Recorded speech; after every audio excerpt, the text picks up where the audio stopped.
This is our league, and this is your league. From the 55-yard line on CFL America Radio and the Sports History Network. Stand by, 15 seconds to air. Stand by all cameras and videotape. Ready with your opening graphics. Stand by, Howard. Here we come, Frank. Ready, Don. Stand by audio, your opening music, and roll tape. Take tape.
He was 23 years old, and he was on top of the world.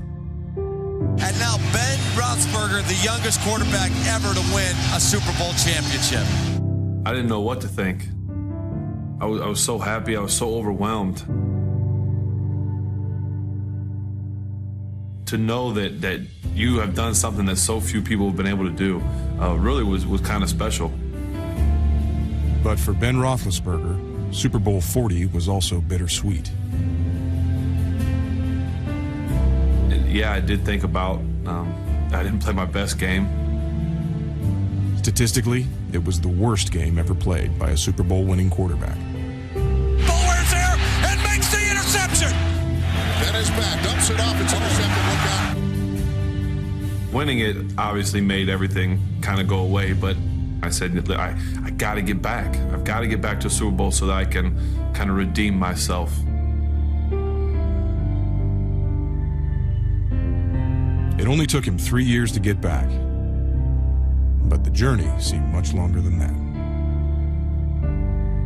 Ben seriously injured in a motorcycle crash. Almost losing my life. That was God's way of knocking me back down and saying, you need to understand some things here. Roethlisberger's accident was the start of a disastrous title defense. In 2006, the Steelers failed to make the playoffs. A year after winning the Super Bowl, team leaders Jerome Bettis and Joey Porter were gone, as was iconic head coach Bill Cowher, replaced by an unknown 34-year-old named Mike Tomlin. I knew that we had a veteran team, but it wasn't a veteran team to me. It was important that we got to know one another. And really the only way you get to do that is through adversity.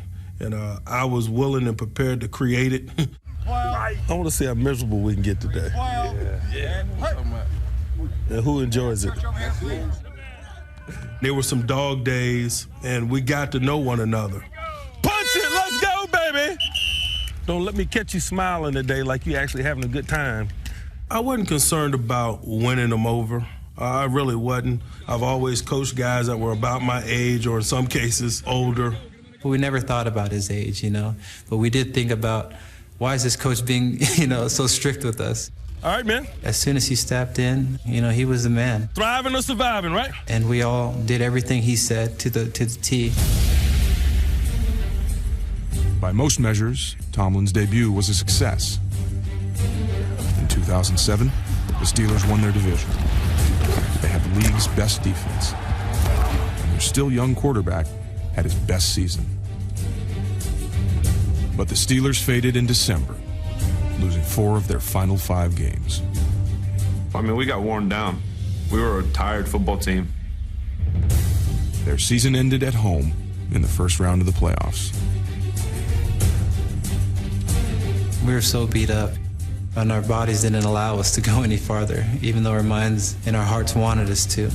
But I think Coach Tomlin learned from that. I probably grinded the team to a nub, and I knew that there was a risk of that when I put together the training camp schedule and really the practice schedule.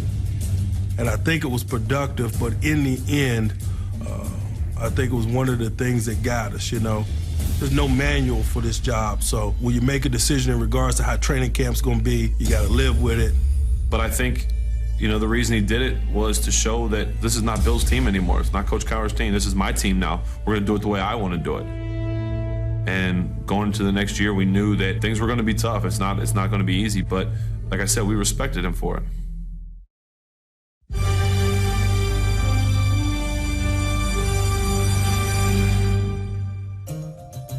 In 2008, Pittsburgh had one of the toughest schedules in modern NFL history. They'd face 8 playoff teams from the previous season. The Steelers seemed built for the task. Smash these boys, man. But one area of concern was the offensive line, especially when Ben Roethlisberger separated his shoulder in the season opener and suffered one of the worst beatings of his career 2 weeks later in Philadelphia. Oh, they're all over, and he's going to be sacked. Here's the blitz. Ben is going to be hit and sacked. Hey, excuse me. Everybody look at me, okay? Get your damn head up, look at the man, let's talk. Let's communicate. Let's be mentally tough. They came from everywhere. Ducks out of there. Now he's going to be hitting the ball's loose. We had no answers. This is just the beginning of our schedule, and we have the toughest schedule in the NFL. This could be a long year. Taking big hits was nothing new for Big Ben. But the blame didn't always fall on the offensive line. During the 06 and 07 seasons, he was sacked 99 times. Most quarterbacks want to live to fight another play. He tries to make every play. It is a double-edged sword, and with my play at quarterback, you have to live by it and die by it. Probably 28 teams or so that'll take that problem, and so I'm glad that I have it. He's not like a Tom Brady, and he's not like a Peyton Manning. He is who he is, and I don't think that we could say that holding onto the ball too long, he should stop doing that, or he should stop doing this. Ben should just keep being Ben. That's why I always tell my linemen, just don't get frustrated, don't get worried when people talk about the sacks, because a lot of it's on me. I'm not a pocket passer. I can make throws in the pocket. I'm not a running quarterback, but I can make plays with my legs. I honestly think that I'm just a crazy gunslinger back there, I guess. Gunfighters get shot sometimes. That's what you say. The gunfighter was sacked 8 times in Philadelphia. And against Baltimore the next week, the painful play continued. 8 quarters, the Steelers without a touchdown. Trailing 13-3, the Steelers were booed off their home field at halftime. Like to be there in the locker room and find out exactly what is said. For the first time ever, it was my turn to stand up and kind of get emotional. One of those things that had to happen, part of him becoming the mature veteran franchise caliber quarterback that he is. It was one of those forks in the road, and I truly believe that he took the right turn at that moment. I pointed to our defense and I said that group has kept us in the game, and they've done it for the last week and so far. It's embarrassing. We're letting them down. We're letting our fans down. They're booing us. This is truly embarrassing. I'm embarrassed, and if you guys don't want to be embarrassed the rest of this game, the rest of the season, then we need to do something about it. In the second half, the Steelers went to their no-huddle or lightning package. And in a matter of 15 seconds, lightning struck twice. Santonio Holmes is into the end zone for the Pittsburgh Steelers touchdown. He's back, flush, hit, and the ball is loose. The Steelers pick it up. Lamar Woodley scores a defensive touchdown. Jeff Reed's field goal beat Baltimore, marking the first of 6 games in which the Steelers came from behind in the fourth quarter or won in overtime. But fighting to the finish was nothing new for Ben Roethlisberger. It's something he specialized in at Miami University under Coach Terry Hepner. Coach Hep believed in me early when no one else did, the first school to offer me a scholarship. He just was an amazing person. More than a coach, I really was like a son to him. Hepner died of brain cancer in 2007. But he and his favorite poem, entitled Don't Quit, left a big impression on Big Ben. He would read it to us once or twice a year. He would get really into it and, emotional about it. And it was really something special, especially when he passed. So I put the poem up in my locker so that every day I can see it and know that no matter what, just don't give up, don't quit. Success is failure turned inside out, the silver tint of the clouds of doubt. And you never can tell how close you are. It may be near when it seems afar. So stick to the fight when your heart is hit. It's when things seem worse that you mustn't quit. It's more than just about football. It's about life. It's about, adversity. And, been through a lot, obviously. And especially that last one, when your heart is hit, just don't quit. And that's, me in the fourth quarter, if you're down and you're sore and you're bleeding, whatever it is, you just don't quit. You don't give up. And that's kind of always been my thing. Ball at the 31. Ben in the shotgun. Russell to his left. Steelers trailing by 1. He gets the snap. He's back. Blitz. He's going to be throwing the football. It's caught at the 15. First down at the 13-yard line. I remember standing in the pocket and kind of doing a little sidestep, and all of a sudden I saw Hines come across the field, and I did what I probably shouldn't have done. The guy or two hanging on, I don't know who it was, but I threw it. I don't know, I guess I do that a lot. Ben Roethlisberger is a master at this. Stepping up, and just make a throw like this. That's Pittsburgh Steelers football. And a snapshot that defines him, not only what he's capable of from a physical standpoint, but also the spirit of him, the competitor in him. In the face of the most difficult adversity, he's the most calm, and he's at his best. 1:59 to go. Steelers down by 1. Ben is going to throw it. A little timing pattern. It's caught for a touchdown. Hines Ward. 5 games into their brutal schedule, the Steelers were 4-1.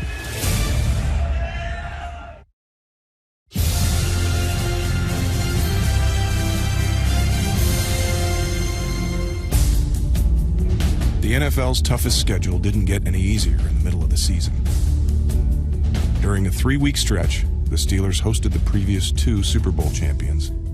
And in both games, their quarterback was outplayed by a Manning. Pittsburgh's double-edged sword was causing self-inflicted wounds. Blitz. He throws it, and it's intercepted. Oh, my. That was a horrible throw. In the 2 losses, Ben Roethlisberger threw 7 interceptions. But in defeat, Pittsburgh discovered a formula for success. I probably know it more than anybody. Just don't turn the ball over. Don't do it together, all right? Don't try to force one man. Just play your There's certain games we went into that it was like, hey, if we score 3 points, we'll probably win this game. That's how good our defense was.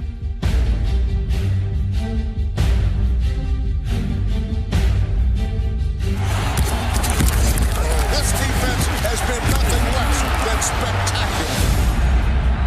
That's our defense. A lot was written and said about our defense, and that our defense carried us, and they did. The league's top-ranked defense featured number 92, James Harrison. He was was the NFL's Defensive Player of the Year, but he was not the face of the Steelers' defense. I don't think I love football. I love life. I love life, but football is a part of life. And in that way, I do love football. I don't idolize football. Football doesn't run my life. Football's not who we are, it's what we do.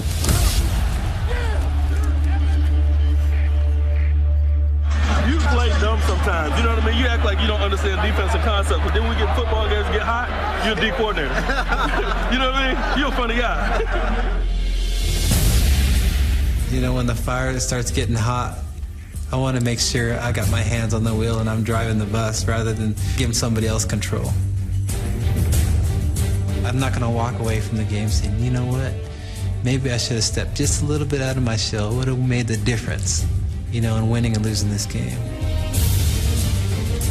If ever there were a player who let his actions speak louder than his words, it's Troy Polamalu. And he plays on a defense that has no problem expressing itself. You let these motherfuckers come out, and we do it all day long. 11 motherfuckers to that ball, man, every play. I'd like to think that I share that same passion that they do. However, I may not express it the same way they do. For many reasons, about the only thing Polamalu will say on the field is a prayer. Well, because I'm scared, for one, you know. I'm scared of a lot of things, you know, being injured. Plus, I just think that there's a lot of temptation on the football field dealing with passions of arrogance, of ego, of pride, of all these vain type of things that I just try to protect myself against. Against San Diego, the incredibly humble safety made one incredible play.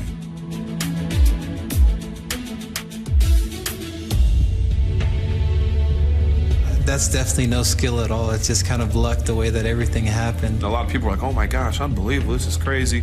What an unbelievable play. Can't believe the Troy Polamalu caught that. For us, it was like, wow, that was pretty amazing, Troy. But that's it, because it was like, you just expect it from him. I mean, he might be one of the greatest athletes that I've ever met. I like the kid Troy. You know, he thinks he's a great broken field runner. When he gets the ball, you can pretty much book he's going to cut across the field. Looks for blockers, cuts back to his left. I don't know if that makes him a great broken field runner. He's just a cutback guy. Led by Polamalu and Harrison. He's going to be hit. The ball's loose, picked up by San Diego. We've got a safety. Pittsburgh beat San Diego without scoring a touchdown and improved to 7-3. Their schedule wasn't about to get any easier.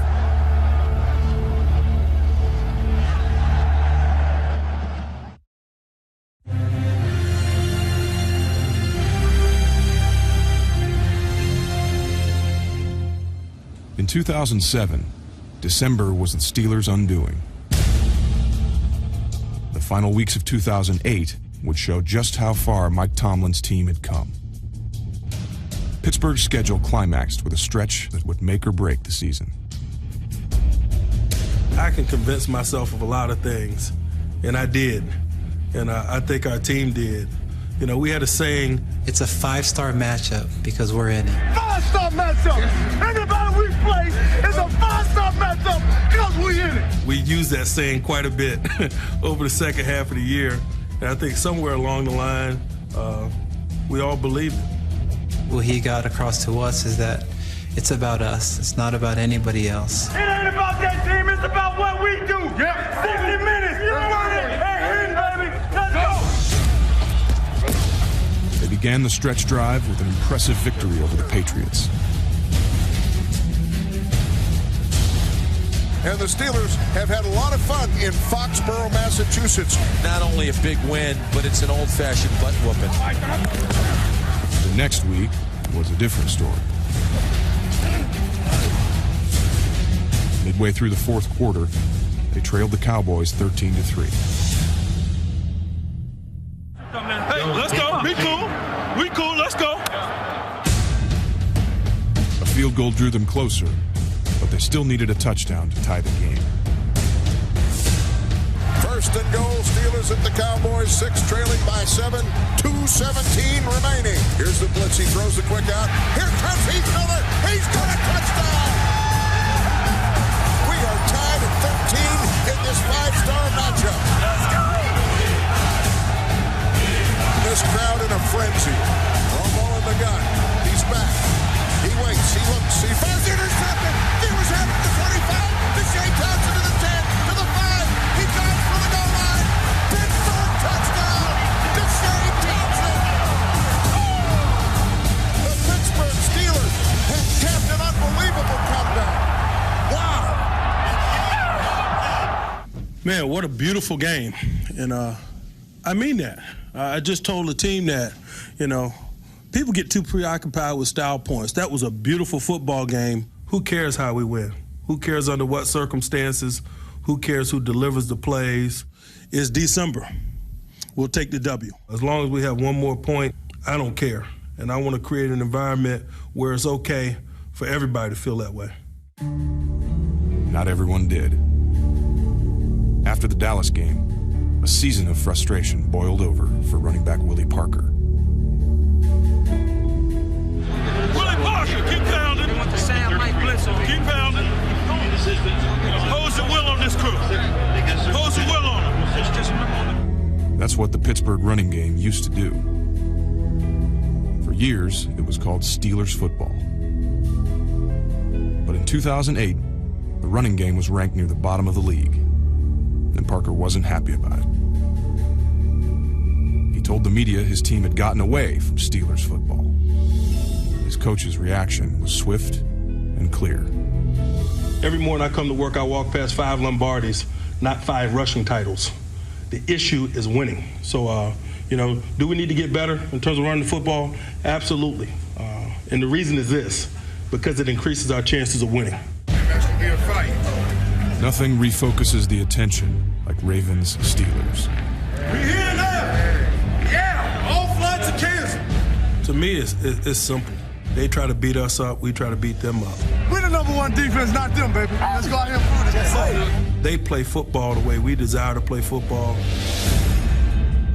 Doesn't necessarily mean you got a warm, fuzzy feeling when you see them. There's just I don't want to say hatred, but some people just generally hate each other on these teams. Takes a snap. Ray Lewis on the blitz, sacks him back in midfield. The NFL's 2 best defenses matched each other blow for blow.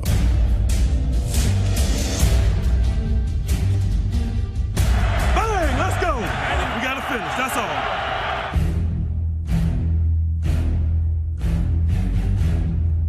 When Ben Roethlisberger took the field with less than 4 minutes left in the game, neither team had scored a touchdown. And there was no reason to believe that was about to change. We had a long way to go. It's different when you're on the 20 or the 30-yard line. To be on the 8-yard line was tough. He's going to throw it at his goal line. He waits, he looks, they come up his back, he throws it, and a great catch at the 21. They're looking very confident. Their offensive line's doing a nice job picking up the twist and the blitzes. They blitz, and he dumps it over the middle, and with a football, making a man miss is Hines Ward up over the 30. He fires a pass, wide open at the 22. The Steelers have it inside the 20, down to the 15. Quick pop over the middle. The pass is caught at the 10, the 5, spinning to the 4, Hines Ward. They moved the ball down the field pretty quick. And that last play was just kind of crazy. Crowd on its feet. Game on the line. Roethlisberger takes, he wants to throw it on 3rd and goal. He looks right, nothing there. Scampers left, looks, stops, now comes back to his right, throws the pass, touchdown, Pittsburgh, Santonio Holmes. The Pittsburgh Steelers are AFC North Division champions. Boy, that's the way you play football. Scrambled back to the right because, I hold on to the ball too long. And, Doesn't matter how you do it, as long as you reach the end zone, even if it's only by an inch. That's a definition of Steelers football they could all agree on. Steelers football is 60 minutes. It's 60 minutes. It's 60 minutes. Good job.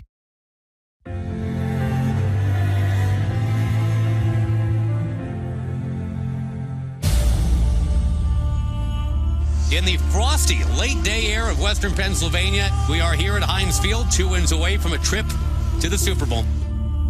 I think a lot of times we appreciate the end result of our work. I appreciate just getting to do the work. I want to smell the roses. I make a conscious effort to. And in moments like that one, it overwhelms you, and it's really kind of cool. It got even cooler when Santonio Holmes got his hands on the football. Santonio Holmes runs to the middle. 45-50. Caught on a beat. He goes around the corner. He's up to the sideline. 20, 25. Jumps over around the 10. Into the end zone for the Pittsburgh touchdown. Santonio Holmes. That's what big players do. Come on, pound this thing now. Pound this damn thing. In the third quarter, Pittsburgh held the ball for all but 17 seconds. And with a happy Willie Parker rushing for 146 yards, the Steelers ran their way into the AFC Championship. You deserve it, man. Congratulations. What else would you expect, us and the Ravens? It'd be a big game if it was a scrimmage. It just happens to be AFC Championship. It's different from them than it would be from anybody else in the league. Be special today. I need you, all right? I need you today, baby. We also felt like this is our division. There's no better way to drive that point home than beat them in the AFC Championship game and beat them 3 times in a football season.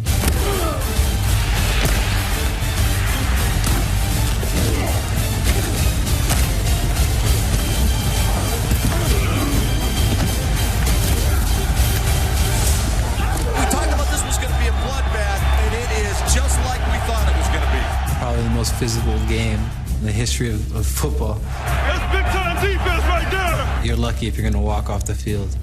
Defense dominated. But for the second week in a row, no one could stop Santonio Holmes. Now he's going to throw it to the near sideline. And it's caught by Santonio. Defender down. Cuts to the middle of the field. Gets by another defender. Takes up a block from the 30. Santonio, 15, 10, 5. Touchdown, Pittsburgh. Holmes scored the Steelers' only offensive touchdown in each of the 3 games against the Ravens. But Pittsburgh's prayers were answered this time thanks to their spiritual safety. 4th and 1. Oliver's going to go for it. Flacco is going to be stacked up. Polamalu came diving over the line and took away any opening that Joe Flacco might have had. I think there comes a point in a game where you're not really cognitively thinking. Honestly, before that play, I wasn't thinking, oh, it's 4th and 1. You just kind of see just like the way everything develops, the way the offensive linemen come up, the way they get set. You kind of see their splits. You kind of see the quarterback's energy. And the more and more you play the game of football, the more and more you have the sensitivity, the rhythm of the football game. And, you can just do things like that. That's Troy. That's the play that I think about when I think about Troy.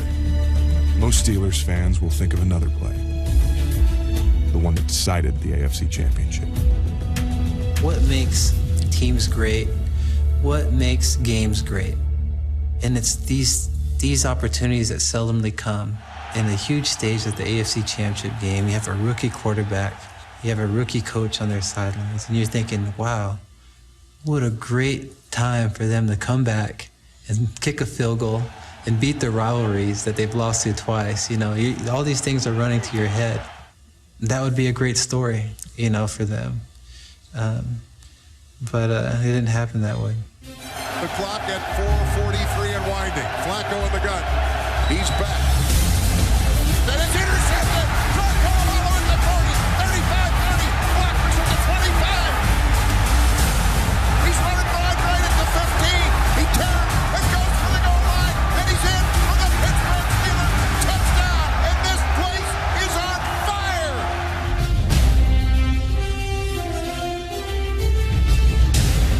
There may be a split second. It was like, oh my gosh, I got the ball in my hands. What do I do? If you're Troy Polamalu, you cut back. On your way to the end zone and the Super Bowl. Woo! Well, it was the first game that my son had ever been to. So the first thing that crossed my mind was to point up at him and wave at him. It's like, look, son. So that was pretty cool. What a game. I'm not sure I have witnessed a game this vicious before. Good job, Coach. Good job. Good luck, man. Y'all a hell of a football team. Y'all bring the best out in us. I love these matchups, man. The Pittsburgh Steelers are AFC Conference champions.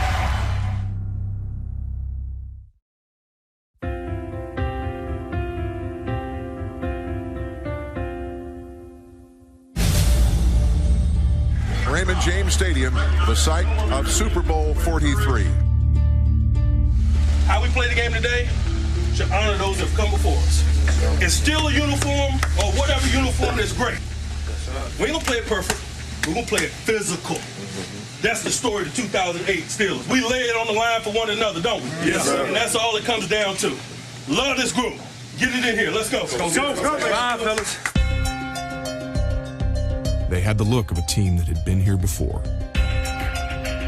There is a quiet confidence. They are not awed by being here and focus, intense focus. Super Bowl Sunday, 5-star matchup, because we in it. Make it a regular ball game. I know it's going to be hard, but trust me, take it from me. I didn't do it, you know? Yep. You don't have to do anything other than just be yourself. For sure. I knew I was going to be okay. I did. I knew that I just approached it different. I was older. He was older, and from the game's first series, Ben Roethlisberger was better. Back is Ben, throws a pass down the field wide open. That is Hines Ward to the 50, the 40, first down to the 35.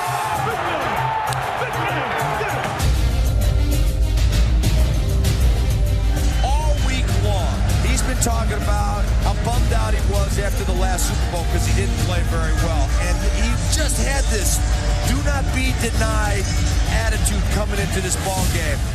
Ben scrambles out of the pocket left, now goes back to the right. Boy, that is just unbelievable. Classic Big Ben Roethlisberger. It is caught. First down to the 22-yard line.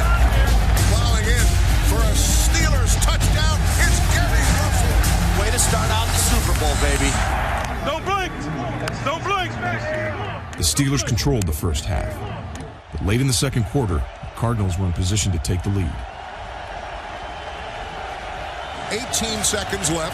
First and goal, Arizona at the 2-yard line. Steelers show blitz. They're back. He throws the pass up. It's going to be picked off. James Harrison has it. He's running up the sideline. 25-30, 35-40. Still on his feet at the 45 and down. No, he's still on his feet. Here comes Harrison jumping over people to the 20, the 15, the 10, the 5, and that's a touchdown from Pittsburgh. An amazing play by James Harrison. The immaculate interception was one of the greatest plays in NFL history. And James Harrison had plenty of help along the way. That was no accident.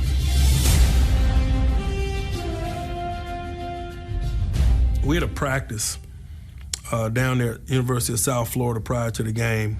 We picked off maybe 5 or 6 passes. And I'm watching a practice tape on Wednesday night. I can't sleep. I'm at the team hotel, and I decided to make a cut-up of every interception that we had in that practice. I noticed that we weren't rallying and getting offensive. So when we met at 9 o'clock on Thursday, I ran that cut up. Didn't say much other than the fact that we're going to need this kind of performance. But this performance is probably not going to be enough. We're going to have to get out in front of people, and we're going to have to run one back or maybe 2 back.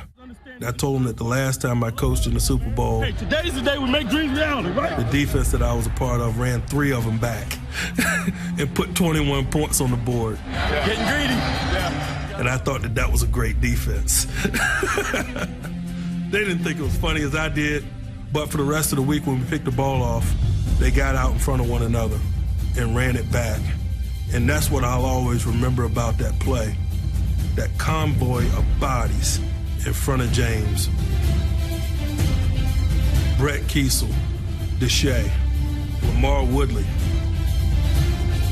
the number of people out in front of him and the people willing to peel back and get people chasing him as he ran out of gas is as spectacular as the play itself.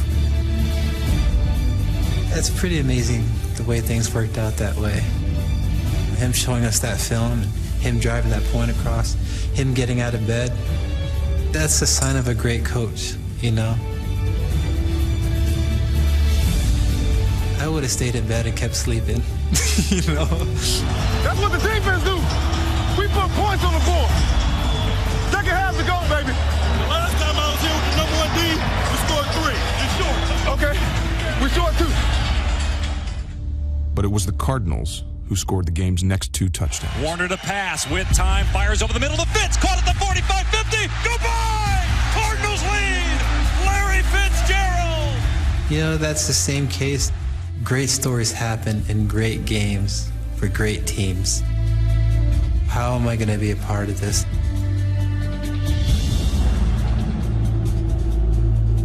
I was like, man, we lost the game for us. But then I look at Coach and I was amazed about how calm he was. They gonna score? That's how you want them to score, huh? Quick, let's go. You don't have time in those moments to go, woe is me, or ponder the misery. And really, as I went up and down the sideline and communicate with people, it was obvious that everybody was of that mindset. The adversity that we had faced throughout the course of the year had prepared us for that moment, had hardened us for that moment. And really, we were destined to do it and do it in that way. That adversity provided the proper platform for Ben to be Ben, for Santonio to be Santonio. Time to be great. Time to be great. For our offensive line to exercise the demons that had plagued them. It all comes down to this, baby. No better way to finish it. Football is the ultimate team game. In no way were we going to waltz in there and win a world championship on the strength of our defense alone. We need y'all right now. We got here for a reason, baby, guys. We need y'all. No boys. It was football justice, and I believe in it. To be the one, everybody has to stand and deliver. The failure in our secondary provided the rightful opportunity for others to do what they were called to do and help us bring home the 6th Lombardi.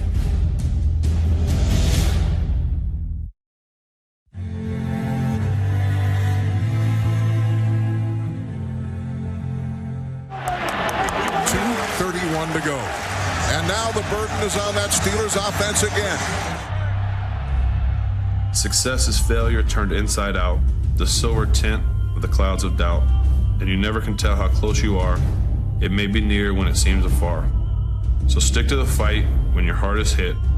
It's when things seem worse that you mustn't quit. I told the guys, I said, listen, we've been criticized a lot this year. You line especially. They will be right if we don't do this. If we don't go down this field right now and score a touchdown. And I didn't have anything witty or crazy or John Candy story. But if you guys want to be remembered forever, this is how you do it. And then the first play, we had a holding penalty and went backwards. Pacing backwards before firing your best shot is pretty routine for a gunslinger. He escapes, starts running to his right, throws it on the run. The pass is caught out over the 25. You know what? I was actually pretty relaxed. I surprised myself when I look back on it. I wasn't freaking out. And people probably don't believe me when I say this, but I almost, at a time, forgot that it was the Super Bowl. Complete to Santonio Holmes with a great catch in traffic. And just forgot that this is it. To me, it was just another last-minute drive we had to go score. During that whole drive, to me, it was just playing football. Gets the snap. Pumps, fires a pass, it's caught. Running down the sideline, Santonio. Santonio to the 10. Santonio tackle at the 5-yard line with 51 seconds to go. We need this play, man. This win the championship for us right here, man. I remember letting go of it and thinking, there it is. That's the one right there. And then when it went through his hand, I couldn't believe it. I was like, oh my goodness. He came back like, my bad. I'm like, don't worry about it. We'll get it again. Because I joked with him now, I'm like, that was actually an easier catch than the next one. 43 seconds to go.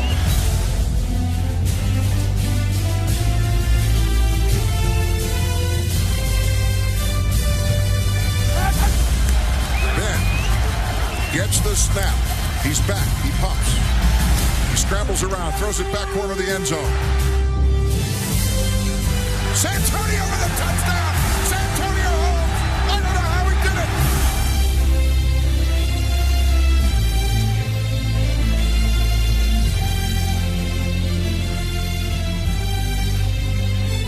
it. Looking back on how covered he was, I never should have thrown it. For some reason, I just wound up and let it go. And I thought, oh my goodness, this ball's intercepted. I saw Tone reach up. I knew he caught it, but the next question was, where's feet in? You know, when he saw the ref do the signal, then it's like, okay, that's one of the greatest feelings in the world. Every time this team needed to make a play this year, they came up with a big play. I couldn't celebrate too much, because we still had to go back out on the football field. And there's still that doubt, in your mind that, you know what, they can still make a great story here. What side of it do I want to be on? Hey, defense, come here. Hey, look.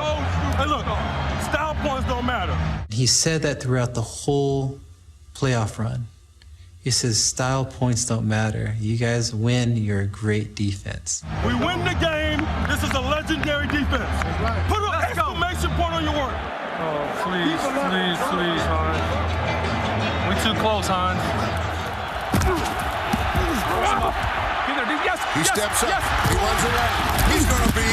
Do the Steelers have a fumble recovery? It's over, folks. The Pittsburgh Steelers have won the Super Bowl for a sixth time, unprecedented in the annals of NFL play.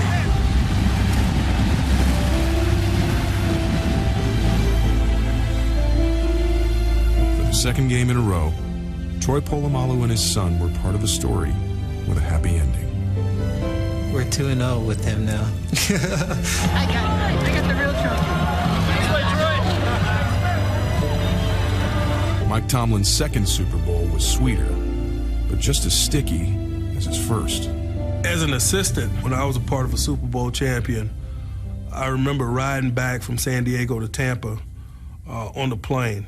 And when you do that, you pass Lombardi around.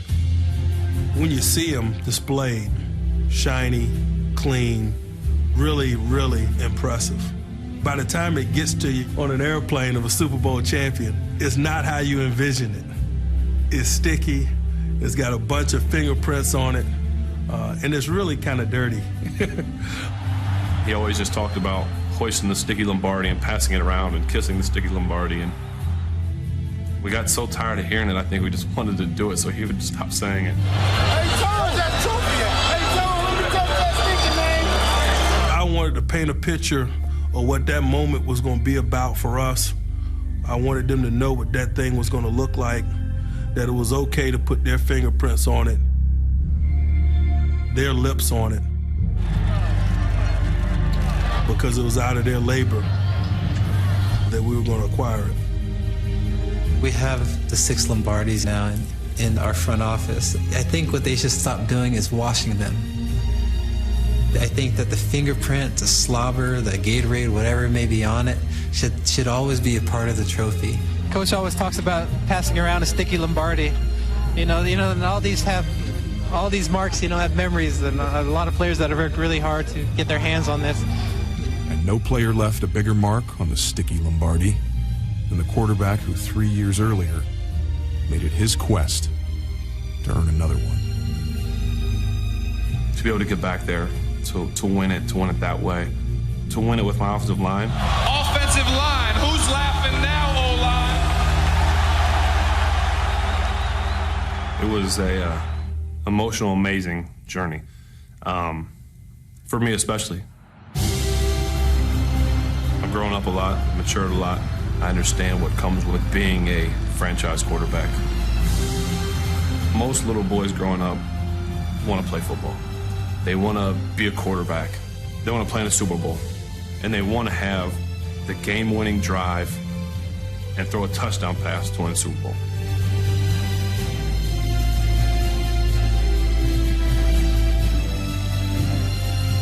I got to do that.